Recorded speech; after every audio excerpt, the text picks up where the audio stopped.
Stay tuned for tonight's adventure with the Fat Man. Okay, here we go. Good morning, good afternoon, good evening, whatever time of day it is. I hope it's good to be where you are because I'm really excited to be here today. My name is Baltimore Fats, and today we're going on a drive-by. Okay, this one takes a second to get going, but stay with it. Last week, Congress passed a second stimulus package, which included paid sick leave and paid family and medical leave for workers, enhanced unemployment insurance, and enhanced food security programs. I also spoke with Secretary Scalia about the availability of $100 million in dislocated worker grants in response to this health emergency. How do you dislocate a grant? In addition, I urged both the White House and the Congress to include in their stimulus package this direct aid to the states who are on the front line of this crisis. Over the weekend, I spoke with Vice President Pence, Treasury Secretary Stephen. This is the best closed caption guy in the business. The package currently being debated includes a $300 billion emergency economic relief plan to help small businesses make payroll and cover expenses. This legislation would provide cash flow assistance through federally guaranteed loans to. All right, so did you hear it? $300 billion federal relief program, right?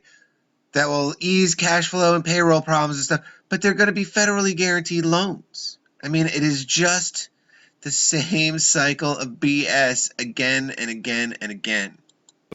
However, Maryland is not just going to rely on or wait for action from the federal government.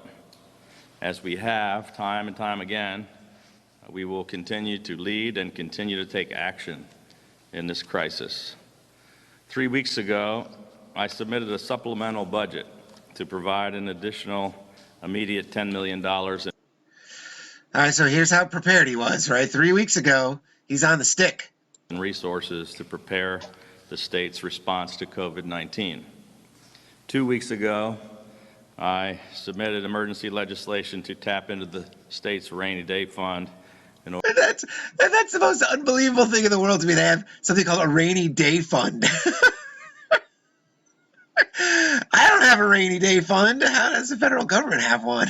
Who's paying for their rainy day fund? In order to respond to this crisis, we were successful in receiving a statewide disaster declaration from the Small Business Administration. Statewide disaster. So that small businesses in our state that have been affected by the coronavirus can immediately apply directly for low-interest federal disaster loans. More loans. It's not aid, it's a loan. All right? We're taking everything away from you, and the solution is borrow money from me, and you'll have to pay interest on it. Because he says it's like only, well, I'll just let him say it. To help cover the costs, including payroll bills and accounts payable, with long-term payments stretching up to 30 years. It's just another mortgage. Just open another mortgage. Immediately developing a $5 million fund to provide incentives to Maryland small businesses to manufacture masks, personal protective equipment, and other supplies to immediately help meet the critical demands of our healthcare workers. We are deploying another 40. All right, so now this is kind of what I wanted to use as a lead-in now. I think we've gone far enough with, they're doling out their answers and their solutions. They're going to flood the market with money. They're going to take away a lot of jobs. They're going to force people into poverty. And they're offering solutions with interest loans, guaranteed loans from the federal government, who, of course, doesn't even make its own money, has to borrow its money. Okay, so that's what they're offering up for us, guys. I'm really excited about it. I don't know about you. But the thing about it is he offered up, they freed up $5 million for incentive for companies to make medical supplies for the high demand. And now this is where I'm kind of having a little bit of an issue here now. What is the real demand for this stuff? And why are our politicians and civic leaders and so forth insisting on this fear model? What do they know? Because, Mary and I went driving around area hospitals yesterday. And so here we go with some of that video. I didn't do such a great job here at the beginning, but we're pulling up alongside the administrative offices of Johns Hopkins, right? And there's going to be, well, here. All right, so now these are like government vehicles here, and off to my right, I don't do a good job of catching them here, but there are soldiers, I think 3 or 4 of them around the entrance here, and I catch one of them checking an ID of someone trying to get into the Hopkins Administrative Building. Why do we have a stop sign up here now? I don't know.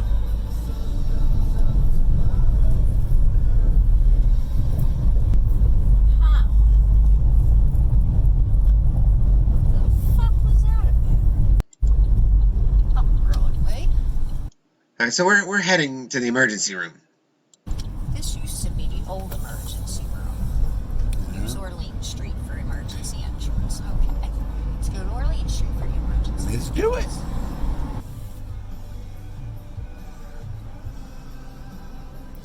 Hootie is the soundtrack for Hootie is the soundtrack. Thank you, Hootie. Letterbrick? shoot. Here we go. Look at these windows on the side of Hopkins right there. Yeah, we've been there. Oh, that's right. When we came into right right, around the yeah. corner. Yeah, we did do these.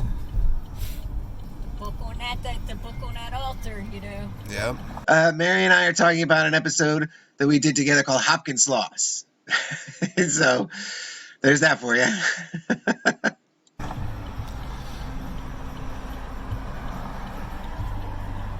And it's okay, it's okay to be hated by these people. I'm totally accepted of it because you know yeah. what? In the real world, in nature, snakes don't like me either. So Well, one of my favorite things to say is you can't fault a snake for being a snake, and that's. Okay, I had to cut away from that because we had to protect the names of the innocent. Some names came up. main entrance and emergency. All right, we're coming up on the emergency room entrance of Hopkins. Let's see what we see. I mean, the way the news is saying it, we should see people lining up outside, right? We saw military at the administrative entrance. We sure did. Up there. Also interesting, you can see a little bit over here, maybe. I mean, they don't stop chemtrailing for all this stuff. No, it was a web of them. Oh, this morning was Walk down the crazy. This morning was crazy. hill. Main entrance dead empty. That's nothing happened at the main entrance of Hopkins. Hopefully I caught that. Actually, you go in now. Yeah. This is the entrance for the emergency vehicles. Okay. And I think we can probably.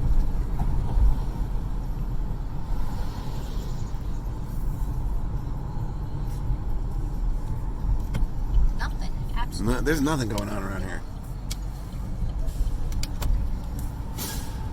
I mean, just to give you guys an idea, I mean, these streets are empty around Hopkins here. There's nothing happening.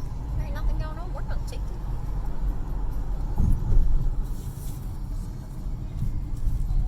Tell them I'm stupid, not making it. Make an U-turn, right. This is the emergency room entrance way, guys. Children's emergency, nothing happening. Man, I don't know what we'll be able to see from that. There's nothing. Nothing going on down here.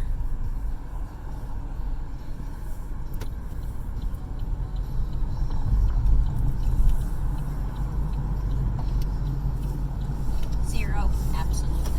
Absolutely nothing happening at the emergency room entrance at, what time is it, 2 o'clock? Yep. 2 o'clock, Sunday afternoon. All right, coming back by Hopkins again. All right, so Mary and I went. We got.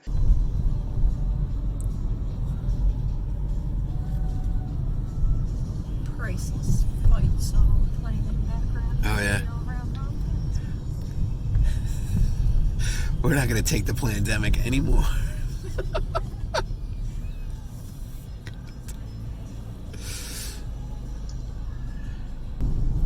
Got a couple of ambulances here this time.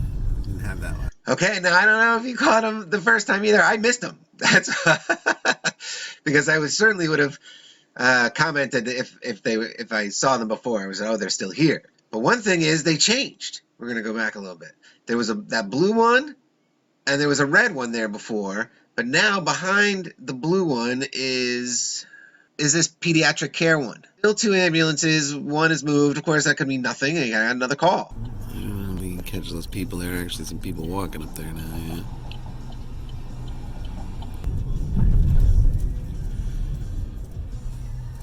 yeah. This is the action in front of the emergency room right there. Here we go, cruising back through the emergency room entrance, Johns Hopkins. I mean, I would say that this is actually less busy than any regular day. We do have considerably more cars 2 hours later than we did have at 2 o'clock. It is now 4 o'clock, or roughly, anyway. We got protective services here. So again, some cars here, but to me, as someone who's been to Hopkins a few times, nothing that seems like out of the ordinary or anything like that. I was at Hopkins several times as an Uber driver, and this is extremely light. Yeah, there's really no traffic happening here at all for a pandemic where people are freaking out about being sick. And now that's when I was listening to Hogan's speech. You know, the demand. Okay, so if there is high demand for something, where are the people who are demanding? I mean, why aren't there ambulances all over the place? Although we did see a couple here at Hopkins, but I didn't see any the other day. It was a Tuesday.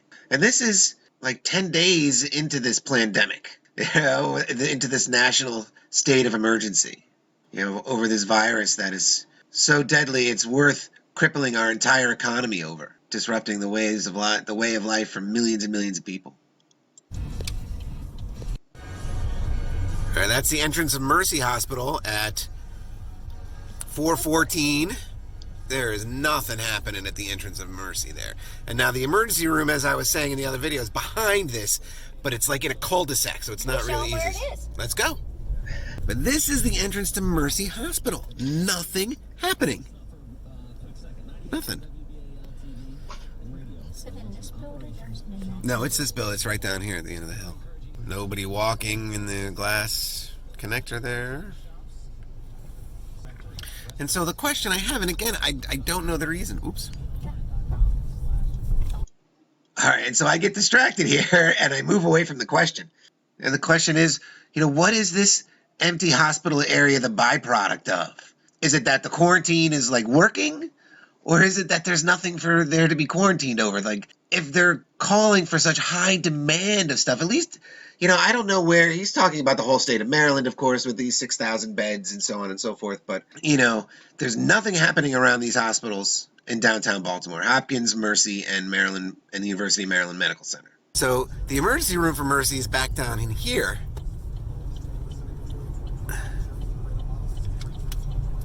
Mercy is dead. Okay, stop right here. All right, that's how to get in. That's the emergency room entrance down this way to Mercy. I mean, there is nothing happening down there. All right, this is the emergency room entrance. And now that's a real quick drive-by. That's the University of Maryland Medical Center. And the emergency room entrance is on the Lombard Street side. And it's really kind of funny, sidewalk entry. It's walk-in only. Again, don't see much happening there. All right, so that's it. So I just wanted to show that it's very interesting that there's nothing happening around these hospitals. And it makes me very curious as to why. Why don't we see more, emergency personnel there? If this is a national emergency, I don't see throngs of people in the waiting rooms. There's no, lines of cars filled with sick people looking for hospital treatment or anything like that. Just based on the evidence at hand does really just demonstrate how much fear-mongering is going on, that there could be so little activity at 3 major hospitals in the city in downtown Baltimore. In the midst of this pandemic that is crippling our economy and the federal government and governments and economies worldwide.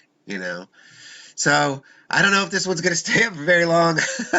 I just wanted to share. This is what we're experiencing here in Baltimore, and I will say that at least at the downtown area was fairly devoid of people. I mean, there were some walking around, but overall, at least in downtown Baltimore, it did appear that people were practicing social distancing. Until the next one, cheers, guys.